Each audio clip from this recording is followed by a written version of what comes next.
जशी शब्दकोडी सोडवताना बुद्धीची कसोटी लागते, तशीच आयुष्याची कोडी सोडवताना सहनशक्तीची कसोटी लागते.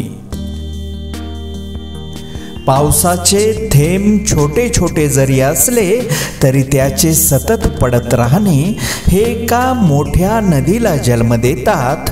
त्याच प्रकारे रोजचे छोटे छोटे सुविचार कोणाच्या तरी जीवनात मोठे बदल, परिवर्तन घडवू शकतात. सुख फुलासारखं असावं, जे दररोज तुमच्या जीवनात उमलत राहावं. दुःख हे गळणाऱ्या पानासारखं असावं, जे क्षणात निघून जावं. स्वामी म्हणतात, कोणाच्याही दुःखाचा अनादर करू नये. प्रत्येकजण स्वतःच्या संकटाशी झगडत असतो. काहींना आपल्या वेदना लपवता येतात तर काहींना नाही. सुखाचे तर सर्वच सोबती असतात, पण जे दुःखात भागीदार होतात तोच खरा माणूस.